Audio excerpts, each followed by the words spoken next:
quick question. Did you ever go into Toys R Us as a kid, see the Lego sets you really want, but have to resort to something a bit cheaper because of an economic crisis or something? I don't even think that's a real word, but over the years, I've built my collection up to a point that I'm pretty happy with, but it's just not the same, okay? Now, I may be virtually a legal adult, but inside, I'm still that kid with impeccable style and swagger who loves Lego. That's how I roll. The Lego sets from my childhood are things that I would literally have dreams about owning. So I decided to spend around $300 on my absolute dream Lego sets to try and rekindle some of that old magic. I mean, let's just hope that I don't open them and then realise the only reason I felt like that was because I was a kid and I'll never feel that childlike wonder ever again, But hey, I mean, I've got this box, so... Alright then, let's see what we've got here. I think I know what's in this box, but...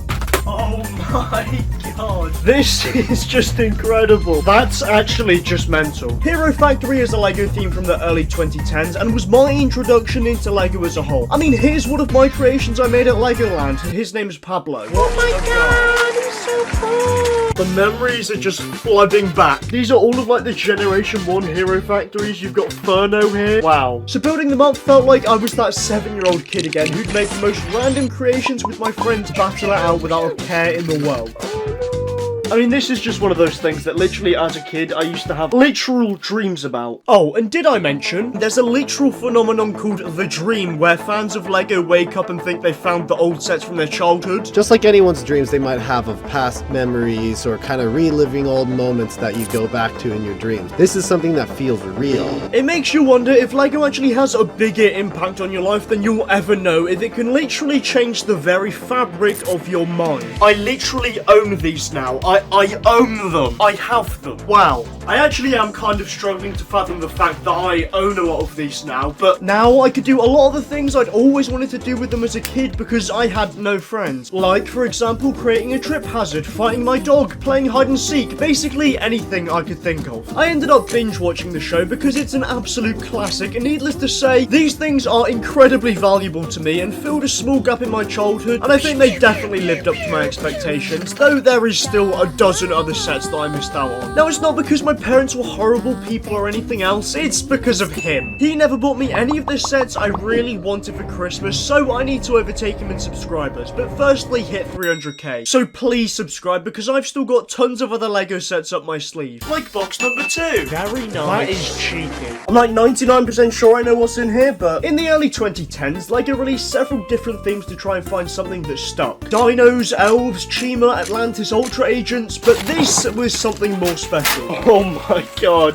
That is just so cool. Let's pray that I didn't get scammed. Power Miners is one of those things that growing up I saw everywhere but just never got. It's one of the coolest things Lego has ever made, and after building the set it took me right back to the 2010s. This thing is just such a throwback with some fantastic minifigures considering it came out in 2008. Hence why I didn't get it. Okay, so I've just realised something like crazy. They actually made your mum into a minifigure. Now I can fulfill everyone's childhood dream of mining fossil fuels and completely irreversibly changing the climate in the name of economic growth while destroying the wildlife. Just a brilliant idea, Lego, really. It's so good. But this box didn't just have Power Miners, no. It also had 2 Alien Conquest sets, which are only really for absolute nerds with no friends who never feel loved.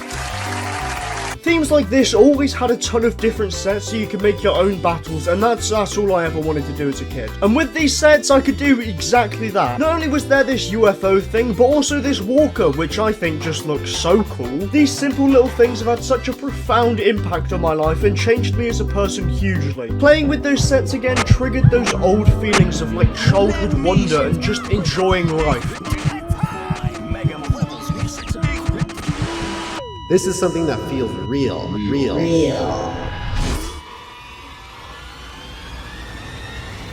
I have another box. Now, I'm pretty sure this box is something very special to me. This is actually mental. Now, Lego wasn't the only thing I was massively obsessed with as a kid. I mean, I've always loved Disney, and in particular Cars. I'm just gonna go out and say that Cars 2 is the best film in the franchise, but Lego's actually made tons of Cars sets, but there's one in particular that I always wanted more than anything else as a kid, but was one of those sets on the top of the shelf that was just out of reach.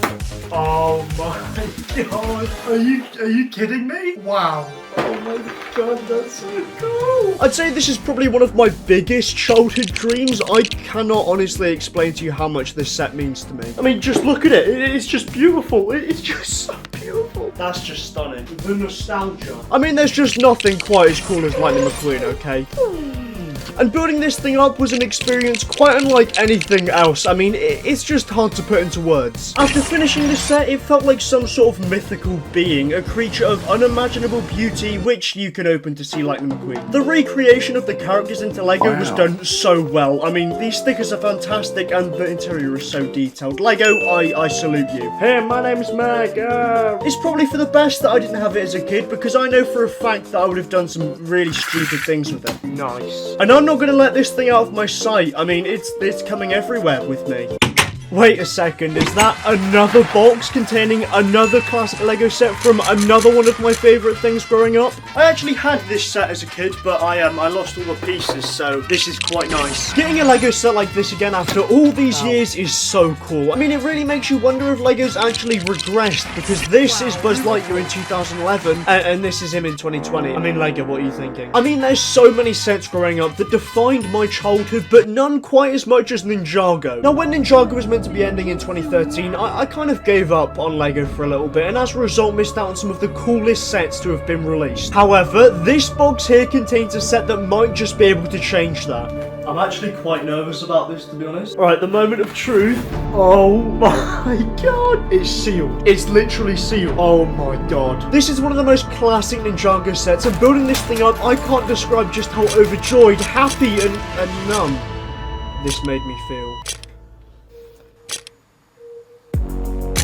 I'd imagined that getting the sets from my childhood would, you know, make me feel how I felt, but... Real. I mean, there is something about the old sets that just hold a sort of magic. I mean, it's something that I've not actually felt until reopening some of these. My inner child is so happy. It's just incredible. It's so good.